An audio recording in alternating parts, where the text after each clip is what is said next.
fiction, science fiction, horror, fantasy, crime, LGBT, thriller. You have now entered the House of Mystery with your hosts, Eric Shapiro, David North Martino, John Copenhaver, and Al Warren. Heard on KKNW 106.5 FM Los Angeles, 102.3 FM Riverside, and 105.0 AM Palm Springs. Oh, good afternoon, Seattle. You're listening to the House of Mystery right here on KKNW. And joining us today in the studio, we have got Rick Delano, producer and writer of the movie The Principle. Welcome, Rick. Well, thank you very much for having me. It's great to be here. For the listeners that aren't familiar with this, you and I have been chatting about this now for a couple of days. What is your background?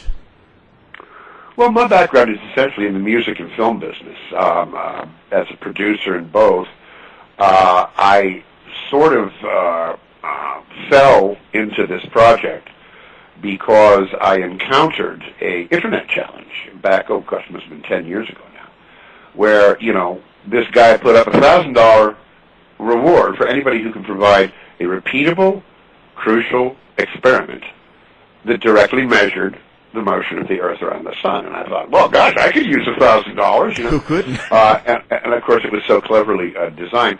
And what happened was, it became my habit to go in there and check data, because there were some NASA scientists who were posting, and people were coming up with these elaborate claims to the prize. And I would read one, and I'd think, oh, that's got to be the winner. And then I'd come back the next day, and the guy had just blown it apart. And it suddenly began to sink in what this guy was trying to get across. Something that very few people in the world understand. It is absolutely true. No experiment in the history of science has ever been able to directly measure the universally assumed 30 kilometer per second orbital motion of Earth around the Sun. And they tried for centuries. I mean, this has been going on for centuries. Every time an experiment would be designed to try and directly measure this motion, for centuries, the puzzling result kept coming back: zero velocity of the Earth. And what very few people understand is that at the end of the 19th century, these puzzling results required the complete reimagination of physics from the ground up. All of physics up to the beginning of the 20th century had been based essentially on the incredible work of Isaac Newton, who had constructed a world system based on gravitation and his equations for mechanics. And these were stupendously accurate. I mean, we were able to predict all kinds of things because of this stupendous breakthrough by Newton of universal gravitation. Mm-hmm.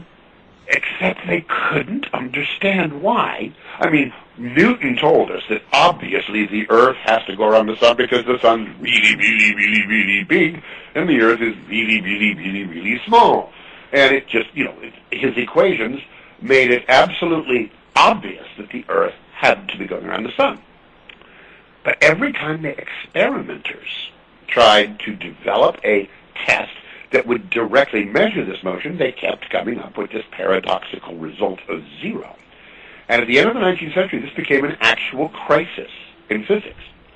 And it was the Swiss patent clerk, Albert Einstein, who ultimately came along and said, okay, I can fix this for you. I can explain to you why all of your experiments are showing that the Earth is not orbiting the Sun, but you're going to have to toss Newton overboard. Uh-oh. And you're going to have to toss every single thing that you have learned about electromagnetism, every single thing, the Maxwell equations, they're all going to have to go. Because I got news for you. There is no way to measure absolute motion in physics. You cannot do it. There is no difference between two bodies moving together at the same relative speed, so that there's no acceleration between them, and the state of being at rest. You cannot distinguish between what Einstein calls inertial motion and the state of being at rest. So what Einstein did, he was brilliant. He said, there is no state of being at rest. Nothing in the universe is at rest.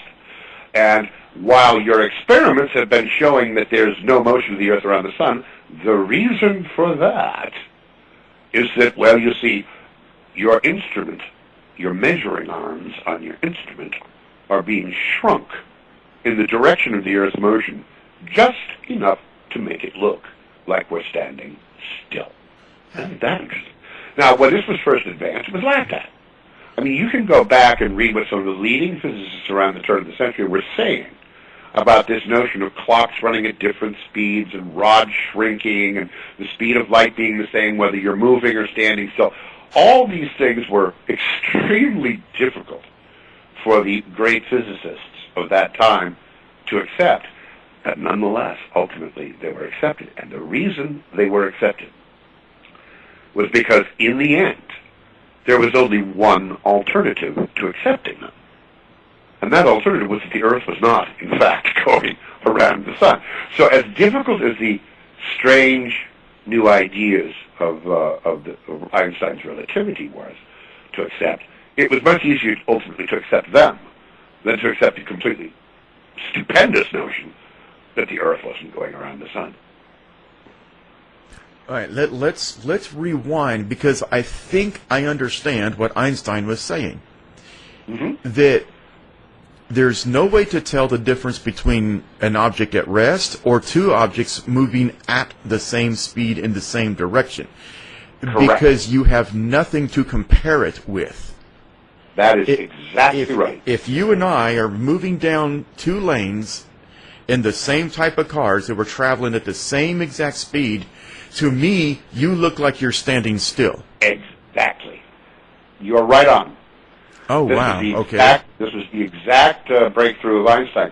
And now, he had to extend it beyond that, though. Because, remember, back at just only 120 years ago, if you were in a graduate program in any leading institution in the world, and you were taking a degree in physics, you believed in something called the ether. If you didn't believe in it, you weren't going to get your degree. Now, the ether was absolutely essential for the stupendously successful electromagnetism equations of James Clerk Maxwell. There had to be an ether, you see, because light was a wave, and something had to be waving. It's difficult to conceive of a wave in the ocean if there isn't any water to wave. True. The physicists at this time believed that there was a substance, if you will. Like dark matter. Yeah, what dark matter is today, exactly. But since light was conceived to be propagating as a waveform, something had to be waving, and they called this the ether. And the physics at the time assumed that, okay, if you've got this ether everywhere, and the Earth is sort of plowing along through this ether at 30 kilometers per second around the sun, well, they reasoned, quite reasonably, well, you know, if I shoot a beam of light directly into the direction of our motion, and then I shoot another beam perpendicular to that first one, and I shoot them down a known distance, and then I have them both bounce off a mirror, and I come back and I recombine the beams, I ought to be able to measure the phase difference between those two beams, because the one's going to be impeded by the ether more than the other. And I ought to be able to measure those two beams. The phase difference between them will tell me exactly how much the Earth moved through the ether during the time those beams were in transit. Made perfect sense.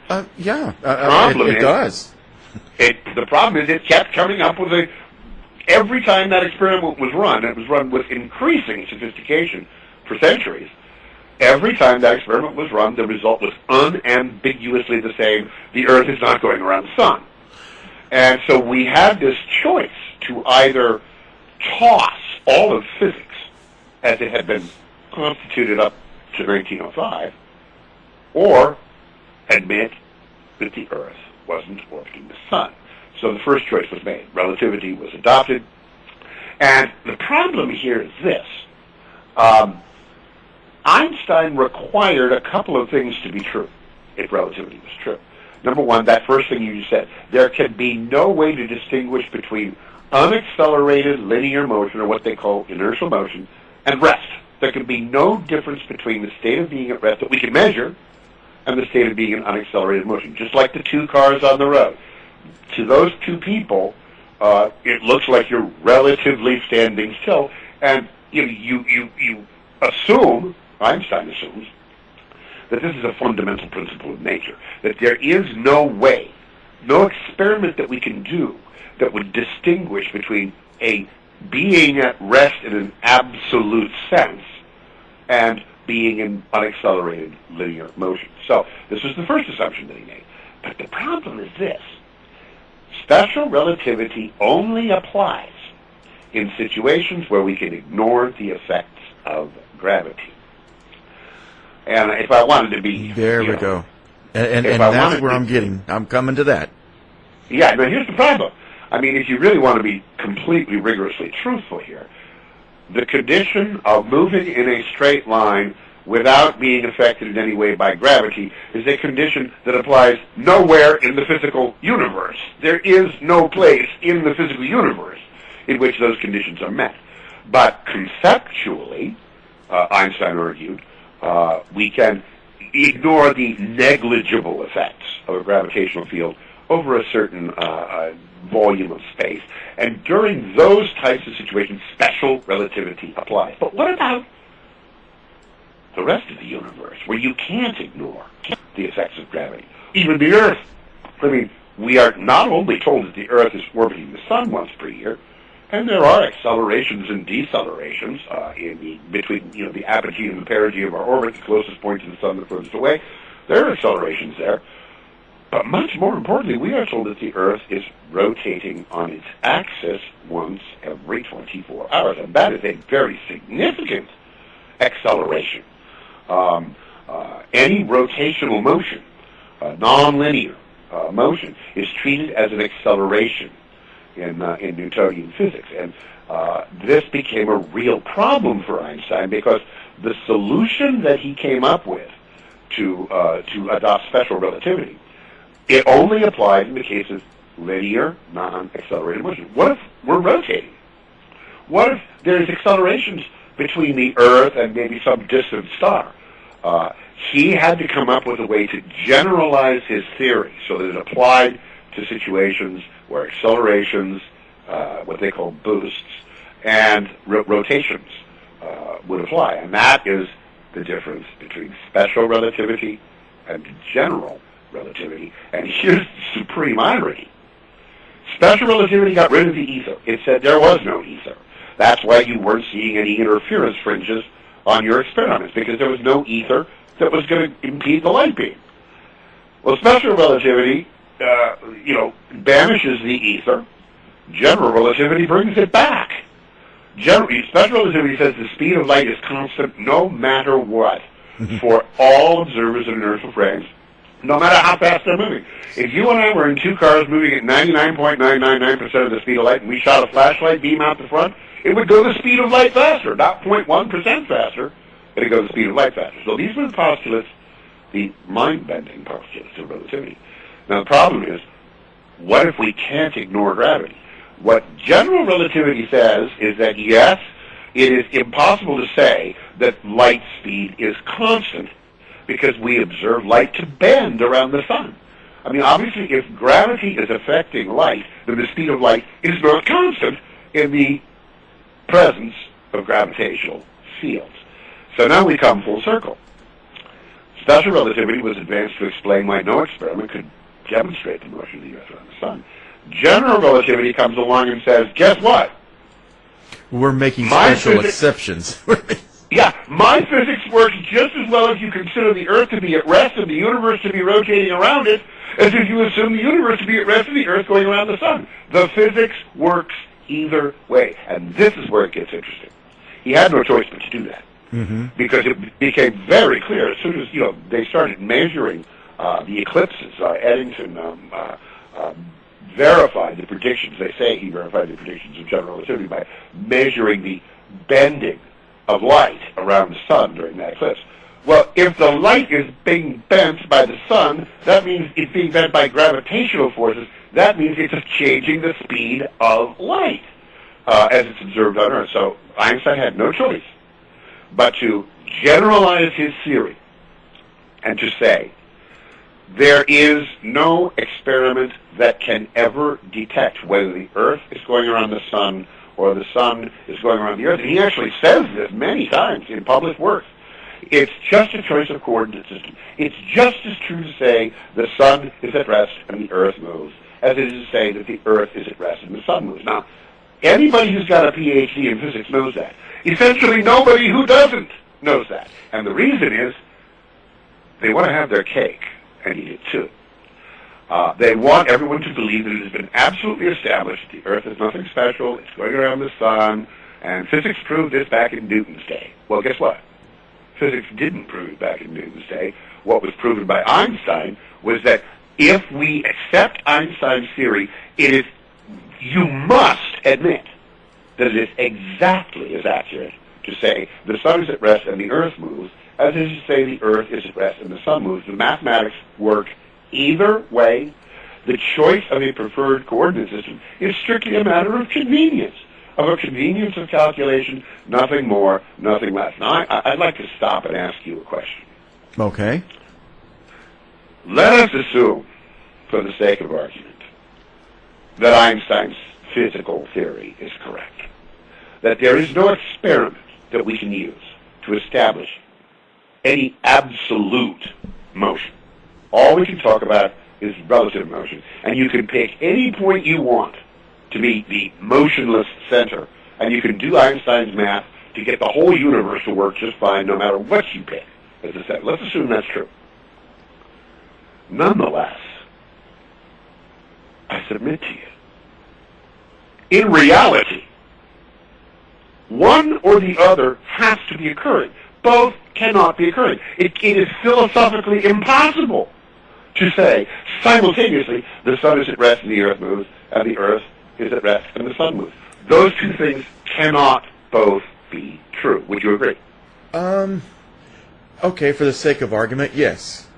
Okay, so what we are left with is we either have to admit that physics is incapable of distinguishing between those two cases, right?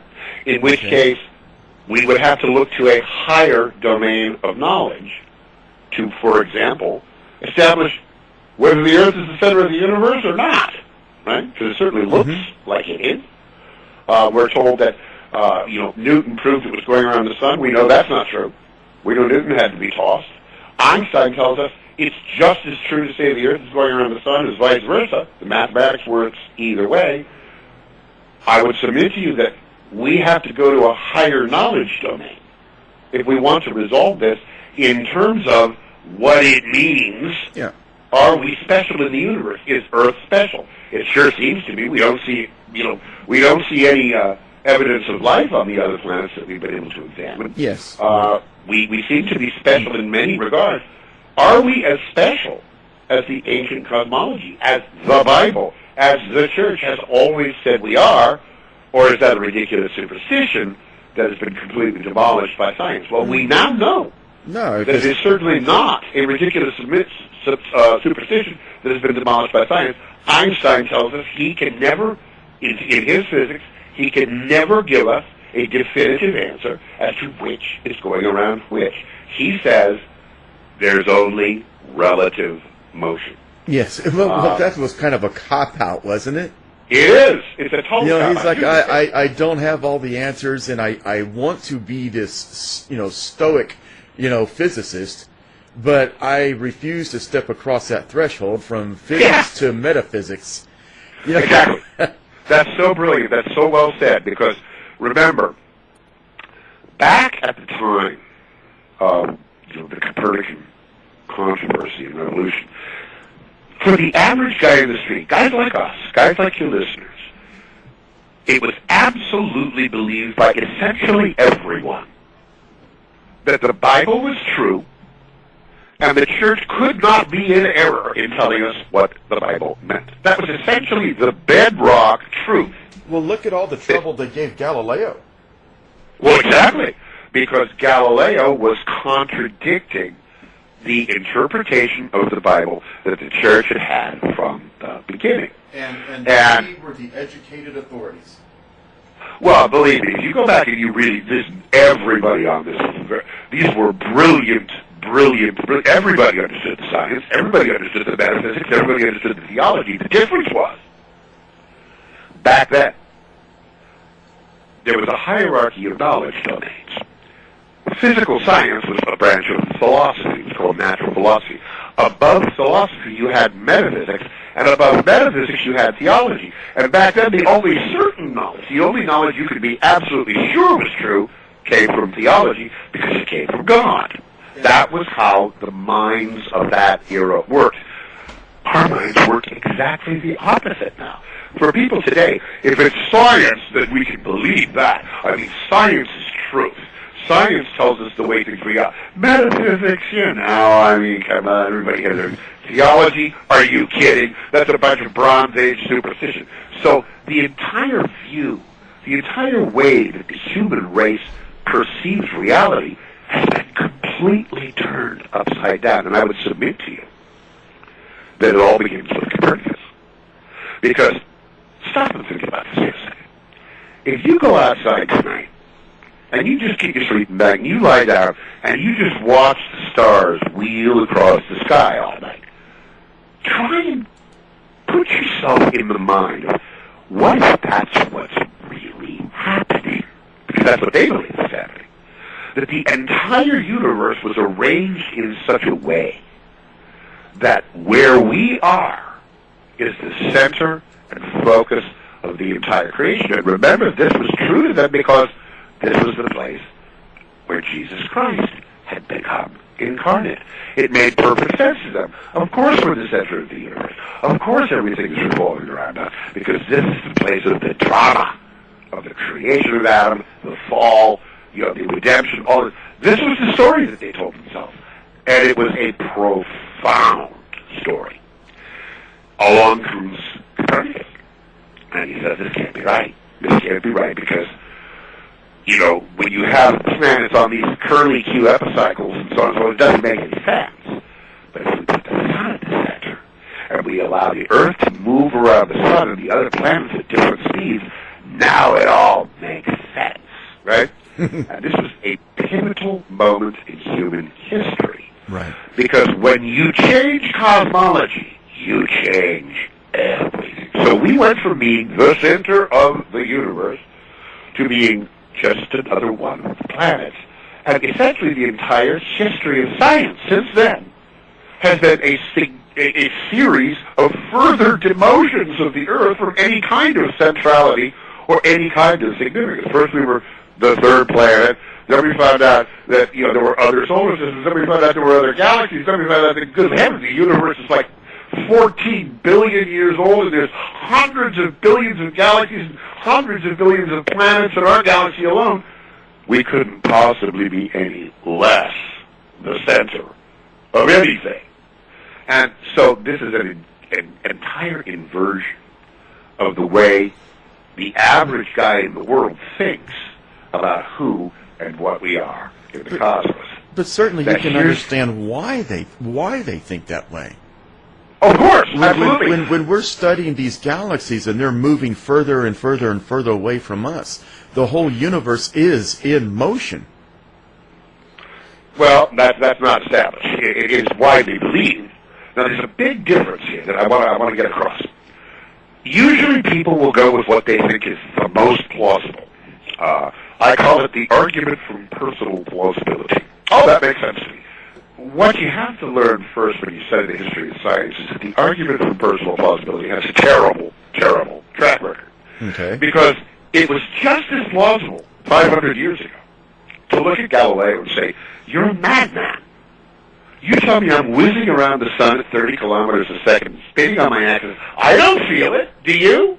And they would laugh. And they would say that they had a justification to laugh because it made perfect sense to them. It satisfied the argument from personal plausibility. Now, just the same thing today. If I tell you that no experiment has ever demonstrated any motion of the Earth, if I tell you that it is overwhelmingly likely, as you see in the film The Principle, Max Tegmark makes this argument, it is overwhelmingly likely, based on information we already have, that we are the only intelligent life, in Max's opinion, anywhere in the observable universe. Well, why is that, Rick? I have to ask. I'm going to ask you. Yeah, think about this now. Okay, under the assumptions of the present cosmology, there are billions and billions of planets perfectly good for life just in our galaxy alone.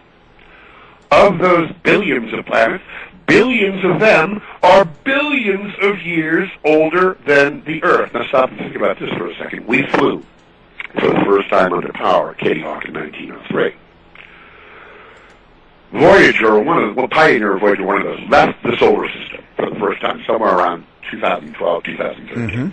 So we went in 110 years from first powered flight to exiting the solar system. 110 years. Okay. Think where we're going to be in 100 million years. Think where we're going to be in 1 billion years. Enrico Fermi, the great physicist at the University of Chicago, he started thinking about this a long time ago in 1940. He did some calculations, and he realized that under even the most generous assumptions, any civilization that had arisen 1 billion or 2 billion years ago on any planet in this galaxy, under any rational assumptions, they should be everywhere. Instead, there's absolutely zero evidence of any of them. And so Enrico Fermi's paradox, they call it the Fermi paradox, is billions of planets, billions of years older, perfectly good for life. Where is everybody? And this paradox is really starting to bite now. Because we are seeing planets all over the place, in the Goldilocks zone. Life should be everywhere in this galaxy. And it's not. And again, this is a really interesting thing. Your personal plausibility says, well, of course, there's got to be life out there. Well, 500 years ago, our personal plausibility would have said, of course there's not the end of life out there. God created it here. So you have to be very careful to examine your own assumptions. Because there's a big difference between what you can assume and consider plausible and what you can demonstrate by repeated crucial experiment. The latter is the only thing that deserves the name science. And the science now is completely freaking the cosmology community out, and that's what my film is about. We have sent up probes and sensor operations over the last 15, 20 years to examine something called the cosmic microwave background. Now, the cosmic microwave background was discovered in, I think, 1967, and it is predicted, actually, by most of the Big Bang theories, that there will be a leftover residue of what they call the oldest light in the universe, and that over the billions of years, this light, this energy will have cooled. So today it's just barely above absolute zero, and it should be spread all throughout the universe, and it should be absolutely even. There should be no special direction, no up, no down, no left, no right. This light should be the imprint of the Big Bang. And sure enough, they discovered it. And they started, at first they thought this was the absolute proof of the Big Bang. But as so often happens in science, when you start to look more closely at something, the red flags start to pop up. And the red flags started to pop up very quickly with the cosmic microwave background. What they discovered is that rather than being completely random, the cosmic microwave background is picking out in a completely weird way a special direction, a preferred direction that runs completely across the universe, essentially divides the universe in half. But wait, there's more. In almost a comical, it's almost like God is up there smiling and waving at us. That special direction is related in completely incomprehensible ways to us, to our local neighborhood here.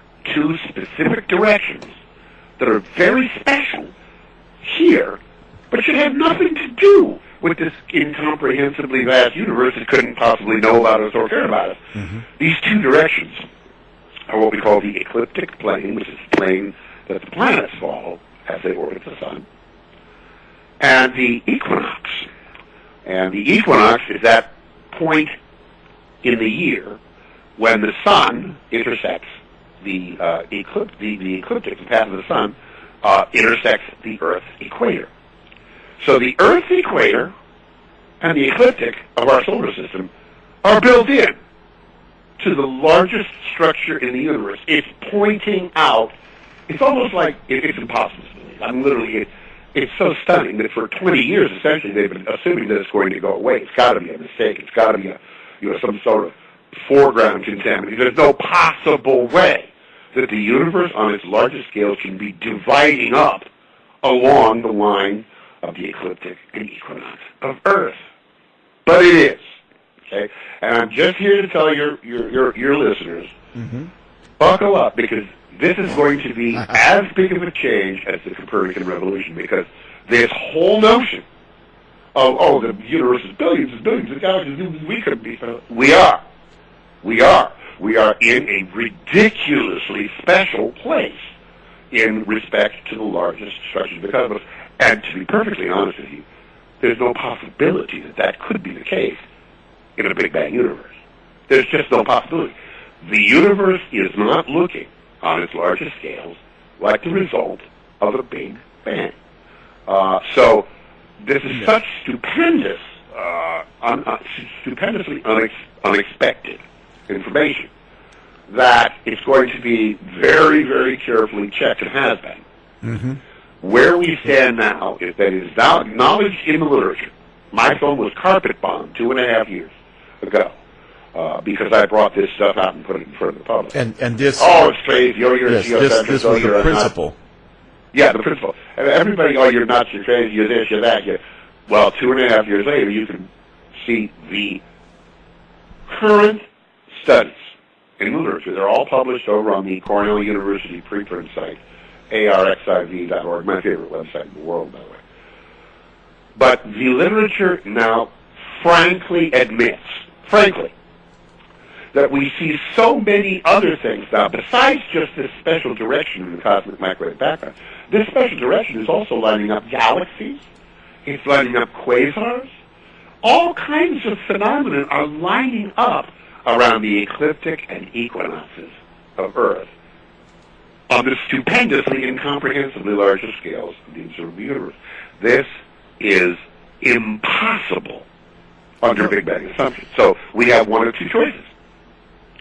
Either the Big Bang cosmology is done, and that's what I think. I think it's done. I think our children will not be taught Big Bang cosmology because it will be impossible to teach it. The other possibility is that somehow or other, essentially every major cosmology survey of the past several decades is being contaminated by some unknown systematic or observational error or foreground that we can't discover, that is somehow making all these different things look like they're lining up around the ecliptic and equinoxes of Earth. So for the next 5 years, all they're going to be doing is desperately trying to identify what that systematic error or foreground might be. Well, I actually look forward to that. I actually look forward to that. Me too. So let's push a little here, because I've listened, and I can see where a lot of this actually makes sense. But let me push you just a little bit here. Sure. We send spacecraft out into space. Let's say we're shooting for, we're going to send people to Mars, to colonize Mars. Now, we have to make systematic judgments of where is Mars going to be on said launch date. And if we launch today, we're going to continuously have to make adjustments to that trajectory to hit that planet, because that planet isn't going to just sit there and politely wait for that rocket to arrive. Yep. That planet is moving around something. Is it moving around Earth? Is it moving around the sun? Because we use the sun as our benchmark. Well, we do. But again, it's really important to keep in mind that in any situation where we are dealing with a reference frame, the choice of reference frame is strictly and solely a matter of convenience of calculation. If I am sailing a ship and I want to go from New York to, Caracas, Venezuela, right? The easiest way for me to get there is to assume that the entire universe is revolving around Earth, and I take my readings from the stars, and I assume the Earth is stationary. It's called navigation. Yes. And we've been doing it for thousands of years. It works perfectly, even though we assume everything's going around the Earth, right? But it yields the necessary calculations. Now, if I want to go to Mars, the calculations become much easier if we assume that the center of our coordinate system is the sun, and we calculate the orbits, and we assume that the Earth is moving in an orbit. But again, this is nothing other, according to Einstein, this is nothing more and nothing other than simply a convenient way of doing the math easier.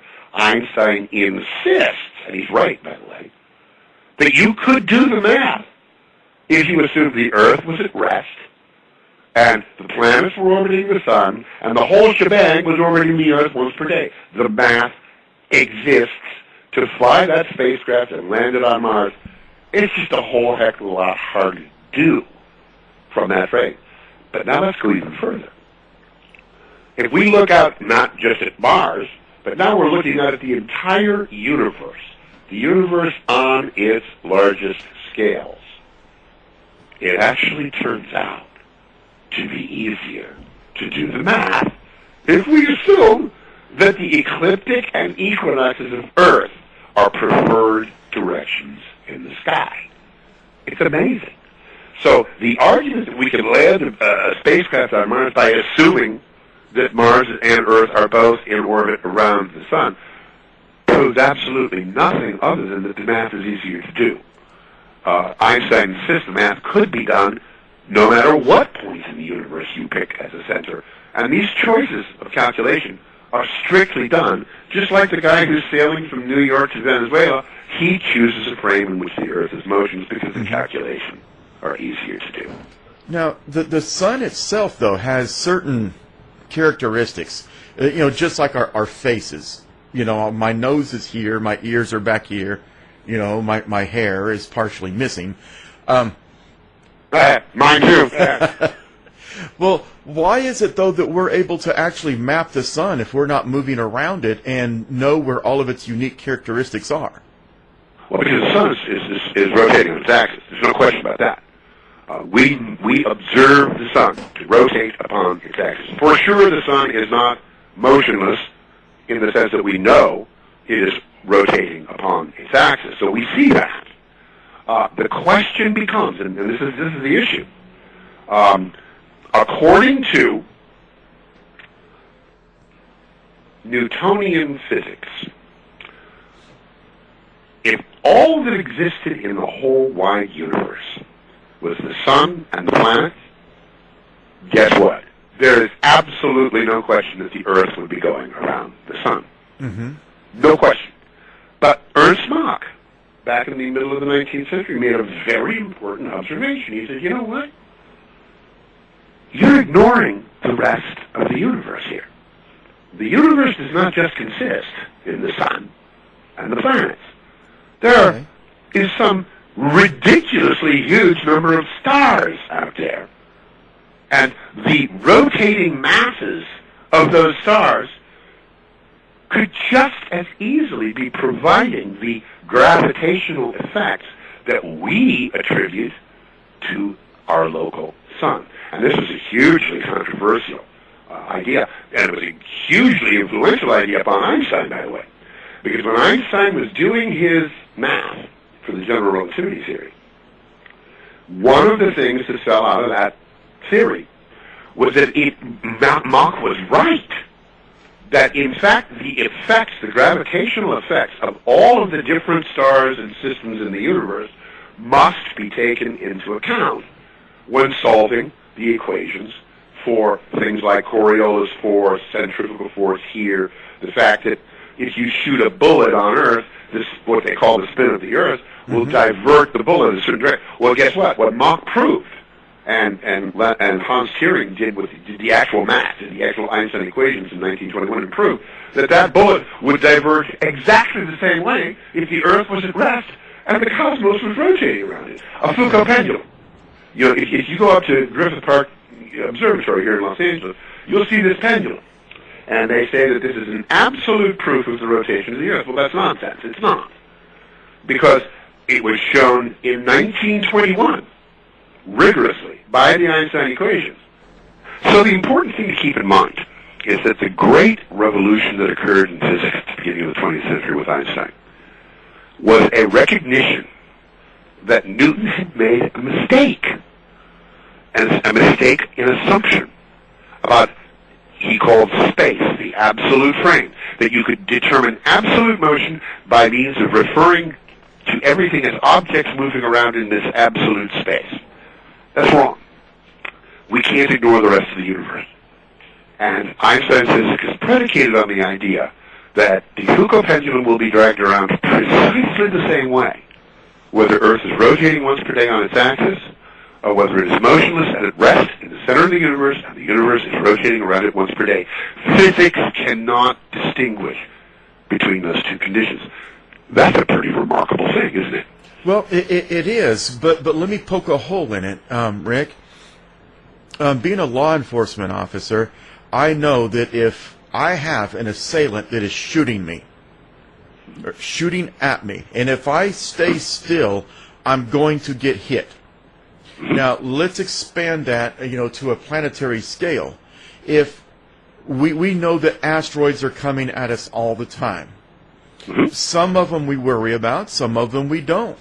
The ones that we worry about is because we know that if we're moving at a certain rate of speed, we're going to be right in the path of that asteroid. Well, the point is this, and I understand this is hard to get, but it's crucial. We would be in exactly the same danger if we were standing still at the center of the universe, and that asteroid was following a trajectory that would accord with what our eyes tell us. If we look up and we watch the stars wheel across the sky every night, if that were really happening, we would still see that asteroid. And we would still see every night it would be a little bit closer. And every night the trajectory that it was following, if it didn't change, would impact the Earth. The same situation would apply under either set of circumstances. The physics are exactly the same. I don't see it. Explain it to me. I don't see it. Okay, sure. Okay. Forget everything that you think you know and go only by what your eyes tell you. What your eyes tell you is the sun goes around the Earth once per day, right? Mm-hmm. And what your eyes tell you is that the stars go across the sky once per night. Okay? So you're an astronomer now, and you've got a telescope. And you've picked up an asteroid. And you could only see it at night. Because when the sun's in the sky, you can't see it. So every night, you go out and you plot the location of that asteroid. And you do it at the same time every night because you know that over the course of the night, that asteroid is going to move completely across the sky with the rest of the stars, right? Mm-hmm. So you pick one time every night, and you take the observation, and you notice that it's getting closer to us every day.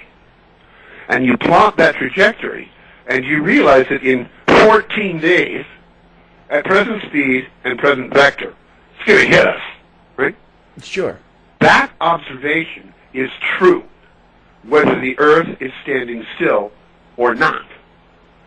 Because our eyes are reporting to us a Earth that's standing still and a universe that's rotating around it once per day, and objects have their own proper motions with respect to that daily rotation. Oh, okay. Okay, I'm following you, but why do we not...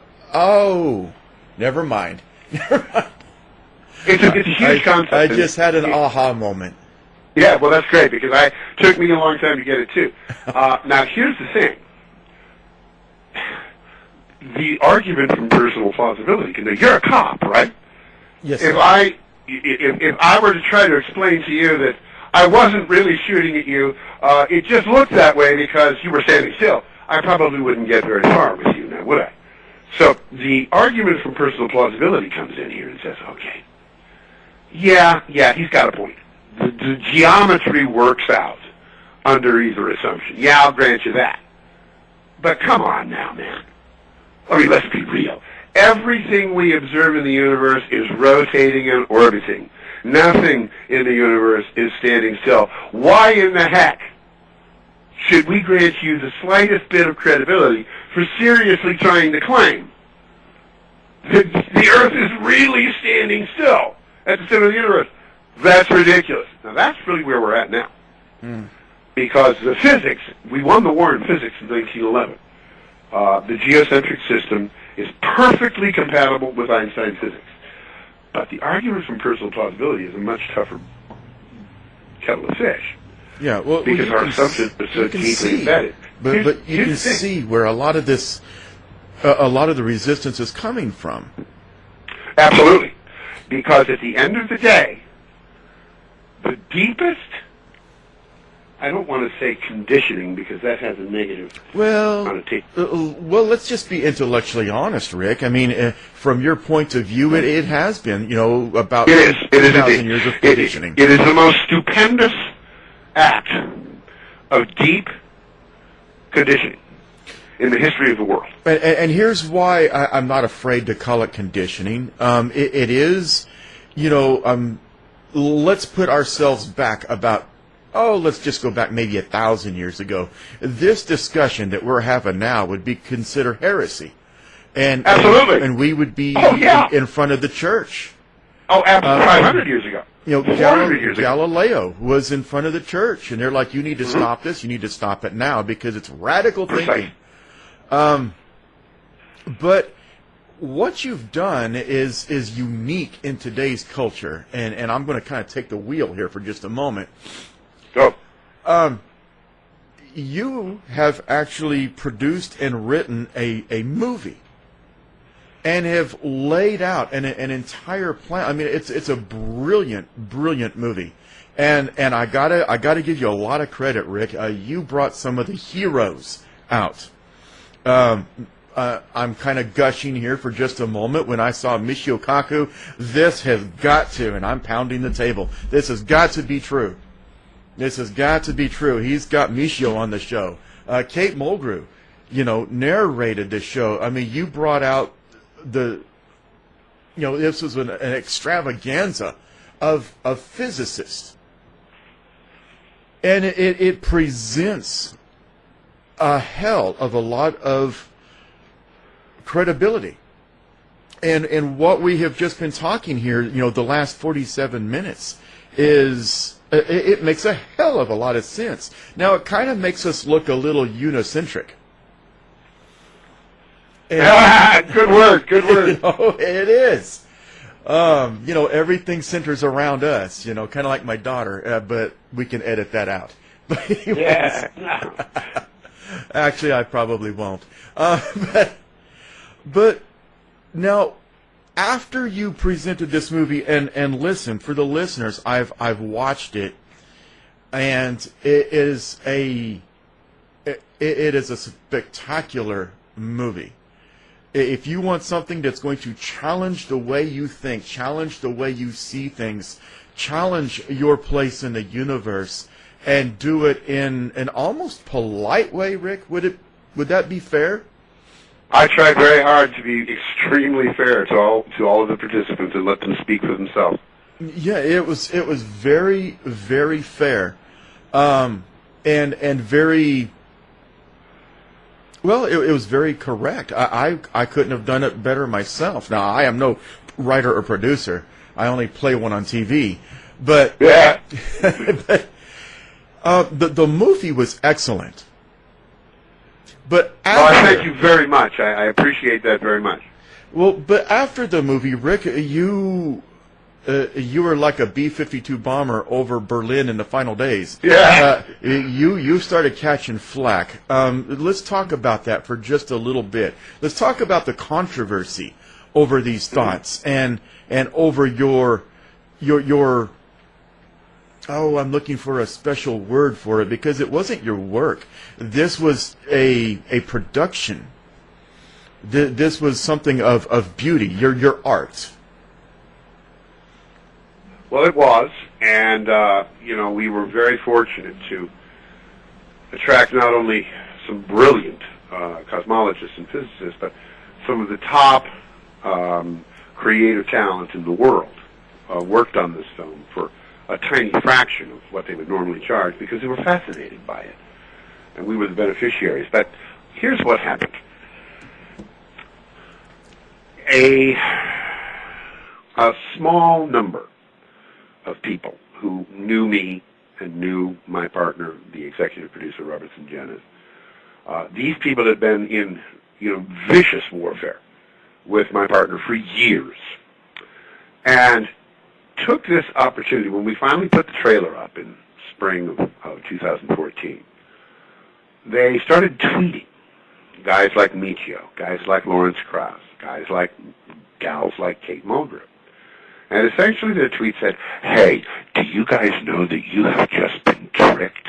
That you have been tricked by a bunch of crazed geocentrists, and they have cut you to make it sound like you believe in geocentrism." And boy, Katie barred the door. That thing took off in one day. Lawrence Krauss came out and said, "I don't remember being in this film, and I have no idea how they got a hold of my footage, and they probably just stole it off the internet." And then Kate Mulgrew came out and said, "I had no idea what this was about. If I would have only known what it was about, I never would have had anything to do." And this took off like a rocket. At one point, it was the third highest trending story on the World Wide Web, and the story was always the same story. Crazed geocentrists trick and dupe the leading physicists in the world into appearing in a film that makes it look like they believe in geocentrism. Now, I saw that. Yeah, that was a compelling story, and obviously it was far too good to be subjected to any inconvenient things like checking the facts. What's interesting about that is that nobody called me. NPR put Lawrence Krauss on to say, "I was never in this film. They stole it from the internet." Well, that's an easy thing to check, isn't it? Well, you have the behind-the-scenes video. How dare he lie? I have it. Of course I do. And I had a signed release form from Lawrence Krauss. I have the raw footage. Of course he sat for my cameras. Of course he was in my film. Nobody called me.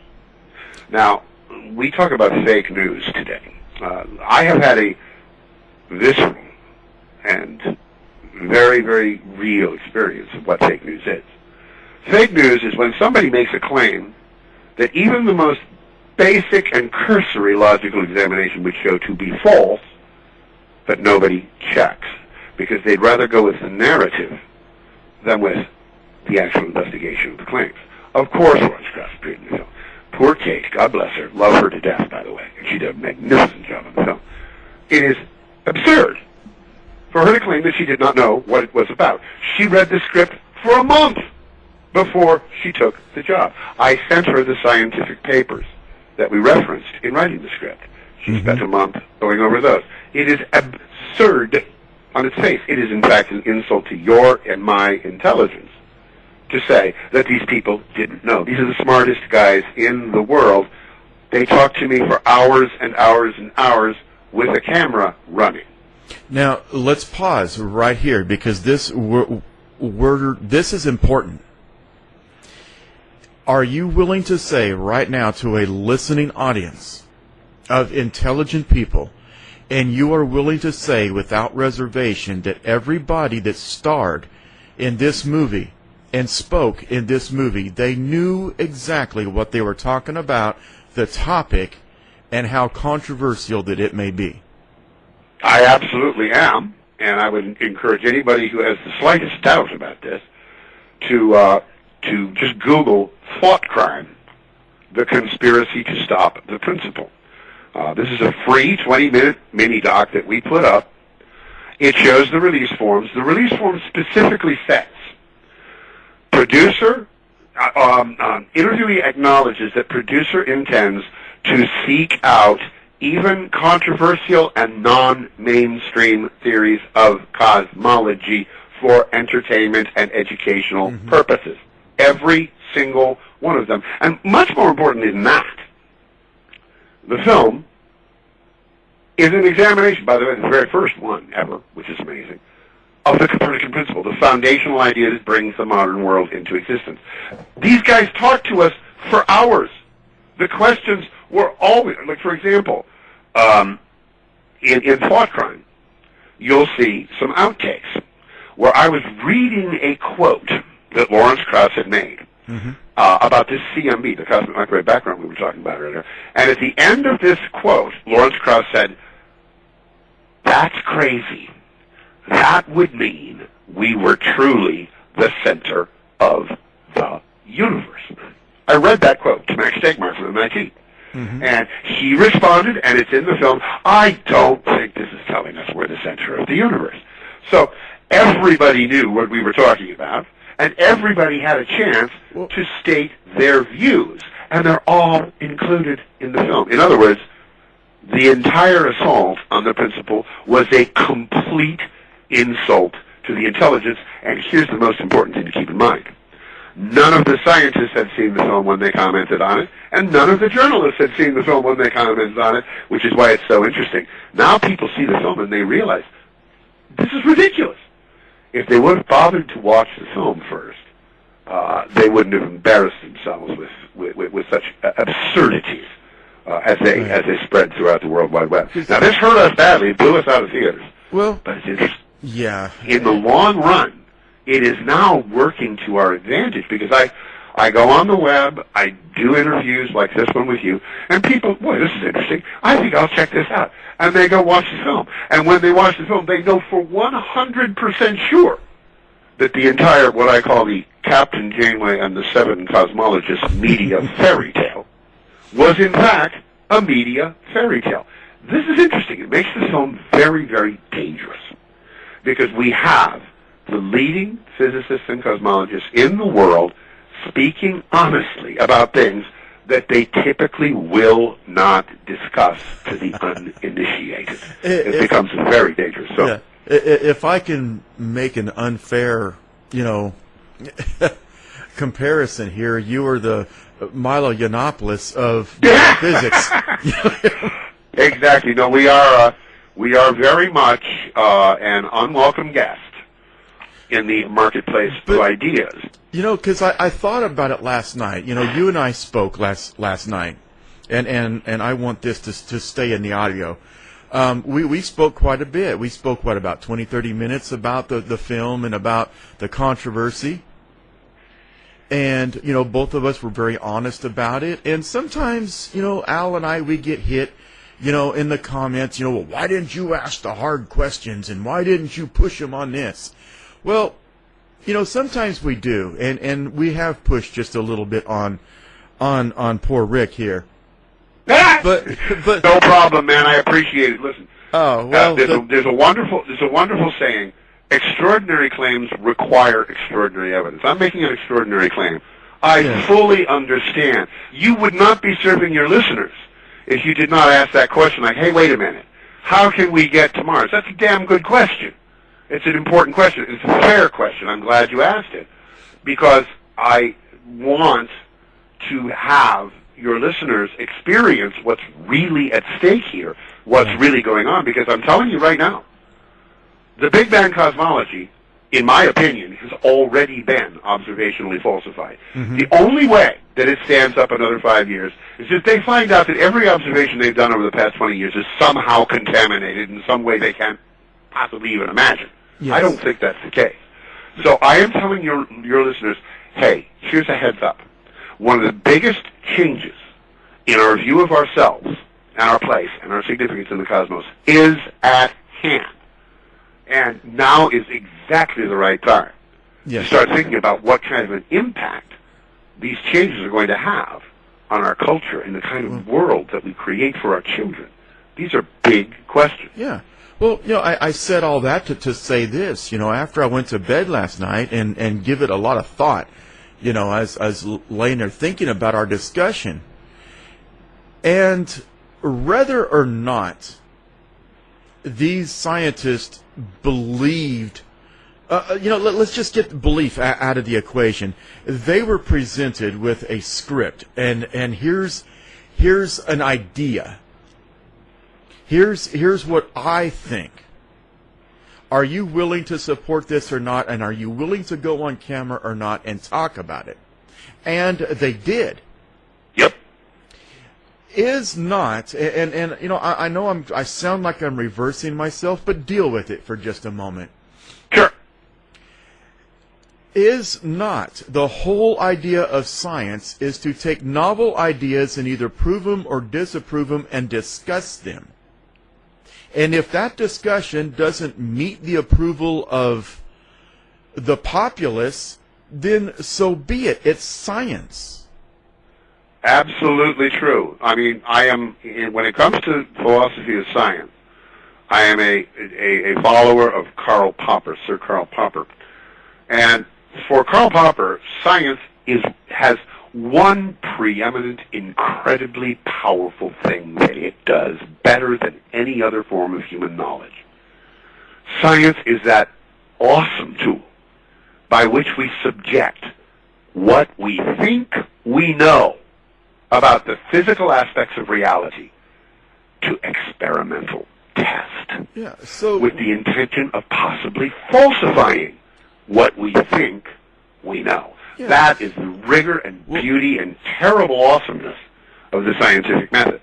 Now, what we run up against, especially in cosmology, because remember, cosmology is everything. The subject of cosmology is everything in the freaking universe, where it came from and where it's going. That's a pretty big subject. Right.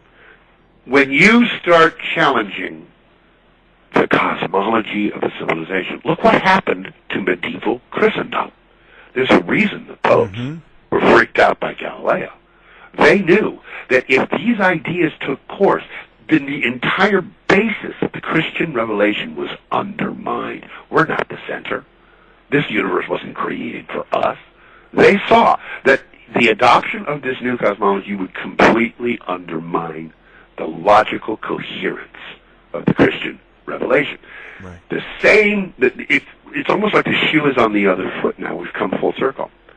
If science has had it wrong for 500 years in its basic assumption, which is that the Earth is neither special nor central nor significant, if they've had that wrong for 500 years, they are in exactly the same position that the Church was time of Galileo. Yeah. And the shift ahead could be equally huge. Well, now, out of fairness, I got to ask this, Rick. Were these scientists who, in essence, were putting their reputations, and not their careers, they were all very, very well-established scientists. And I keep picking on Kaku because he's just an absolute superhero to me. They were putting their reputations on the line to speak during this movie. Were they ever given the opportunity to disagree with you on the film and let that be in the final cut? Well, every single disagreement with the premise of the film. The premise of the film is the Copernican Principle false? Is the fundamental idea of the Western scientific method that Earth is not the center of anything, and that Earth is neither significant nor special in the larger scheme of things. Every single statement that was made to support the existing Copernican principle was included, for the simple reason that it made for a really good movie. To me, the thing that makes the principle special is the intellectual back and forth. Lawrence Krauss, for example, is completely committed to the Copernican principle and has 15 roundhouse punches in the film. Nietzsche, on the other hand, is a multiverse theorist. He's strictly... Oh, yes, and oh boy, I could talk hours about that. Yeah, and obviously the only way to say the Copernican principle, assuming the observations we cover in the film are correct, and I believe they are, they have stood up now for 15 years, assuming that those observations are correct, the only way to salvage the Copernican Principle is to assume, yeah, this universe looks pretty designed. Yeah, this universe the Earth seems to be in a really special place. But that's because this is just one in an infinity of other universes. We just happen to get lucky and live in this one. So that's Michio's resolution. And he says it right in the film. He says, there's nothing special about humans. As a matter of fact, it's possible that even our universe is only one among many. That's right in the film. So yes, of course, they all made their point. And what's wrong with the idea that maybe out there is a universe where we're not so lucky? Well, that's a crucial question in science. I'm glad you brought that up. A number of problems in the Big Bang have been very, very difficult to solve. And one of them is what they call the horizon problem. The universe is assumed to have been expanding for 13.8 billion years in all directions. We're spreading out. And the speed of light is not fast enough for the light on one side of the universe to have communicated with the light on the other side of the universe.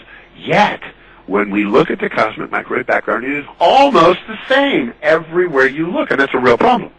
How could the initial conditions have been communicated across these vast distances when the speed of light is supposedly the limit at which information can be conveyed? And a theory was put forward in the late 90s called inflation. And one of the interesting things about inflation is that if you grant inflation, the mechanism that launches inflation is mathematically certain to continue eternally. Once you get it started, it never stops. It keeps inflating, it keeps inflating, and the implication here is that what we see out there is only one bubble in an infinity of other bubbles. And this is where Michio comes in, because he's a string theorist, and he used the mathematics of cosmic eternal inflation to derive the idea that any conditions that exist in this universe that might lead us to think that we are special, that's an illusion. Mm-hmm. Because there's a billion, trillion, quadrillion, infinity of other universes where we're not. And here's the thing, and this is crucial. Just this week, the current issue of Scientific American has an absolutely stunning article. The article is entitled, Pop Goes the Universe. And it's written by three of the leading inflation theorists in the world. Steinhardt from Princeton, Andre Lind, and one other guy, I can't remember his name right now. But these are three of the biggest guns in cosmology. And what the import of this article, I cannot even begin to tell you how stunned I was when I read this article.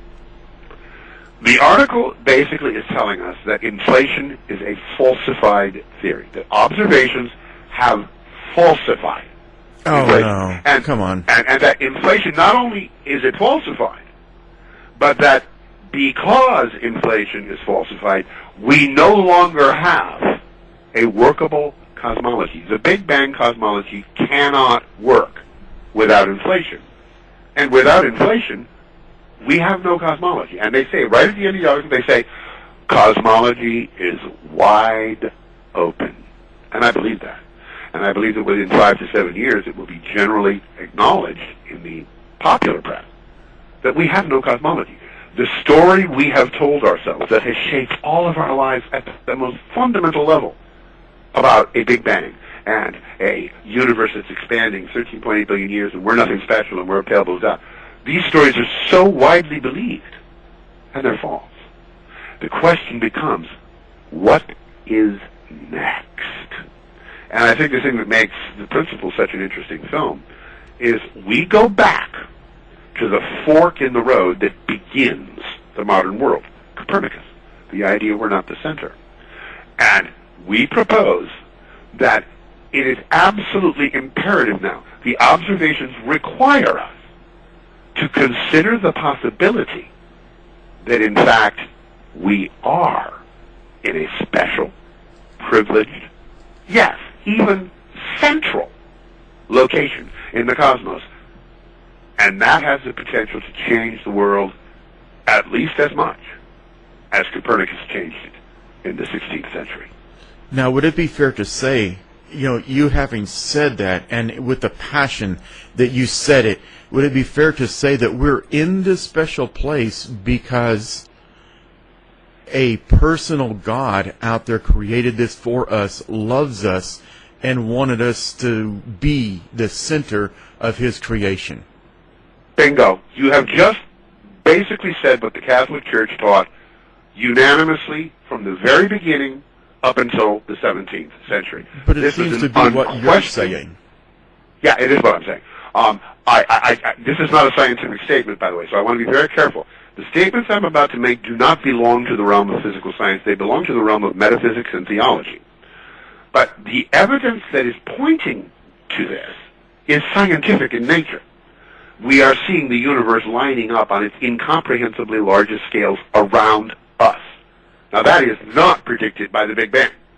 That is, however, predicted by the ancient cosmology, the ancient geocentric cosmology.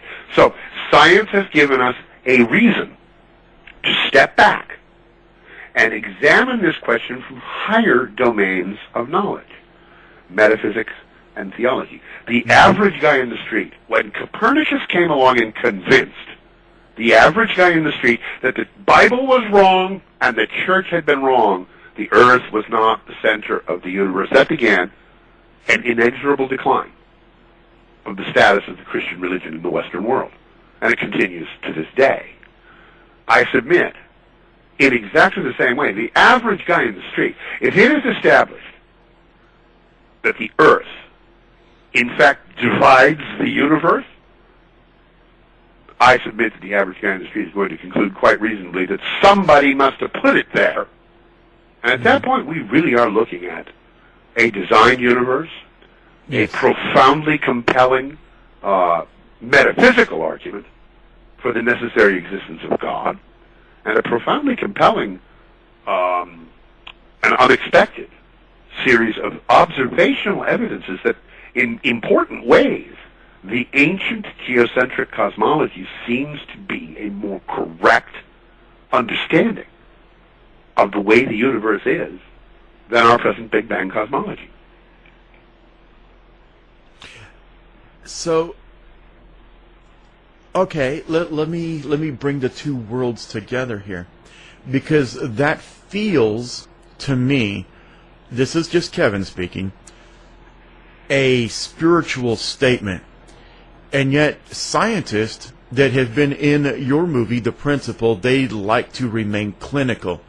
Would you say that The Principle is a blending of both worlds? Well, what I think the principle is, the principle is primarily and fundamentally an examination of a metaphysical idea that has been foundational to the scientific method.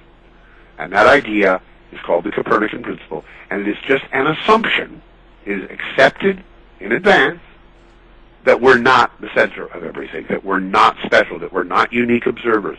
That is the one idea that has to be true if our present cosmology is to be true. If that idea is false, then our present cosmology is false. Now, nothing that I have said so far is anything other than a scientific assessment. Now I want to go beyond science, because science can tell us what the telescopes see. Science cannot tell us what it means. Only metaphysics. Science can tell us what, but they can't tell us why.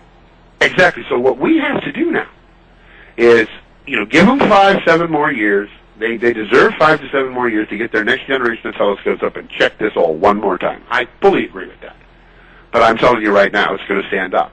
When it does, all science can tell us is that Earth is in a very remarkably special, even central location of the cosmos. It cannot tell us what that means. A scientist can always say, what a coincidence, and leave it right there. Nothing more to be said. Hey, there's only one universe we can see. We happen to be in the center of this one. That's highly unusual, but hey, it's a coincidence. You're always able to take that out. But I submit to you that the man in the street will not. Man in the street, if we're the center of the universe, it's not a scientific statement to say, therefore somebody put it there. That's a metaphysical statement. But I think it's a very compelling one. it is overwhelmingly likely to be the most plausible interpretation of this stunningly unexpected evidence. If I am right about that, we are about to exit a period of history that saw the continued and accelerating decline of the influence of the Christian religion on the West, the civilization that it created. Let's face it, the Christian religion created Western civilization. But since Galileo, its trajectory has been downward, and especially over the last generation or two, it has been accelerating downward. I believe that is coming to an end. I believe the pendulum is about to start swinging back the other way. And it's very difficult, of course, to predict exactly how and when, but one of the things I want to examine in the follow-up to the principle is, what do we make of this? Okay, so we have this science now, but what does it mean? What will it mean? Yes. What kind of civilization are we going to create for ourselves if it becomes clear that the Earth is somehow the center and focus of this incredibly vast universe? That's going to be an interesting thing to see. Now, why can't, this is just us guys talking, why can't the two worlds get along, science and religion? It seems like they're both coming to the same conclusions, and very, very quickly. Well, here, real simple. At the end of the day, it is about power. The Catholic Church used to run the world. The Catholic Church could burn you if you dared to challenge them in an area where they considered it to be civilization threatening. They would burn you. Okay? I see why, because they understood the implications of Copernicus, that it would undermine the entire logical consistency of the Christian revelation. The same thing applies here. There are too many Nobel Prizes on too many walls. There are too many grants. There are too many institutions, academic institutions, where the prestige of that institution depends entirely upon the maintenance of the present cosmology and particle physics, etc. It's about power, because the single greatest power in the world is not military power, it's not economic power. The single greatest power in the world is the power to tell the young the creation story of who and what they are in the universe, because all of the data of their lives will be interpreted through that mesh. So that's the greatest power in the world, and I think that there's very, very powerful inducements on the side of the materialist conception of reality that has been so successful over the past year. Let's face it, science has had a great run. But it is at the end of that run. We have reached a dead end. The attempt to describe the universe mathematically in terms solely of physical forces determined has failed. We cannot describe the universe that way. That opens the door to a return to an examination of those domains of knowledge which have been excluded from that enterprise, the domains of metaphysics and the domain of theology, and they're coming back. Do you think that they'll ever come together? Oh, absolutely I do, because you see, science at the end of the day, science is an outcome of Catholic metaphysics. It was the work of Aquinas and other theologians who established the idea that the universe was ordered, predictable, and knowable because it was the product of an intelligence. That was a stupendously important thing. That brick had to be in the foundation before you could have a scientific method. So scientific method emerges from that work that the Catholic metaphysicists and theologians did in the Middle Ages to purport to establish grounds for discovering the lawful principles by which the universe operates. It's like the daughter that grew up to be stronger than the mother, in a way. Science was the daughter of Catholic metaphysics, and in a way it grew up to be stronger than the mother. But at the end of the day, if that daughter finds herself unable to complete the structure cannot stand. She's going to go back to mom and she's going to say, okay, I don't want you burning me in the stake anymore. I don't want you, but you have some wisdom here that might be useful to me in attempting to somehow salvage a complete and accurate description of reality. What am I missing? And I believe that is where you have the potential to have a new golden age The universe does not reduce to physical forces. There's more to it than that. There just is. And I think that more and more scientists and physicists are already beginning to recognize this. They're going to be very touchy about any attempts to slide God in the back door, because this is science we're talking about. You don't have to pray the light's going to go on when you throw the switch. You don't have to pray the cell phone's going to link up with the cell tower. And they don't want to give that up, and they shouldn't give that up, because that's a legitimate domain of autonomy for the scientific method. But above that domain are the domains of what does this mean? How does this affect what it means to be human? Science cannot answer those questions in the absence of the influence of metaphysics and theology. Correct. Well, so what's next for Rick? Well, we are rapidly approaching the point where I'd say that the chances are much better than 50-50, that the principle is actually going to be available to everybody in the world who wants to see it by the end of this year. We've had a long fight. I thank everyone. There are thousands upon thousands upon thousands of people who buy this film and continue to buy it and share it with their friends, and it's selling. So I hope to get to the point where the principle will have broken the quarantine and will be available for anyone to see. Now, anyone can see this film by just going to our website, The Principle Movie. That's PRINCIPLE movie.com. You can get it on DVD, Blu-ray. You can stream it. You can go to iTunes, Amazon. But by the end of this year, I expect it's going to be on essentially every major cable, satellite, streaming, subscriber-based service. You're going to be able to see this film. Once that's done, we want to make The Principle 2. And we're talking right now to investors about putting that into production this year. Oh, that's awesome. Well, what is going to be the premise of Principle 2, if you don't mind me asking? Well, this is where we want to review the incredible developments, scientific developments, since we finished the principle. That'll take probably the first 15 to 20 minutes of the film. And then, what I want to do is I want to look at what does this mean? Not just what does the science say, but what are we as a species going to make of that in the story we tell our children about who and what we are in the universe. So I want to speak to philosophers this time. I want to speak to some theologians this time. I want to speak to scientists this time who are grappling with these issues. And the real question I want to ask is, how is this going to change our civilization? So that's what I want the Principle 2 to examine. Oh, no, that's exciting. Yeah. You've got to keep us. You've got to keep us informed of what's going on, Rick. Oh man, I would love to. Thank you. This has really been one of my favorite interviews. I really appreciate it. Let's get together and talk again a little bit further down the line. Absolutely. But Rick, thank you so much for being on the House of Mystery. My pleasure. God bless. Thank you so much. Thank you. Thank you very, very much. To find out more about our show, guests, or to listen to past shows from our archive, please go to www.houseofmysteryradio.com.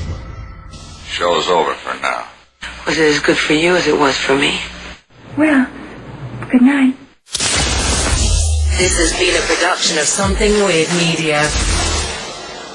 I'll be back.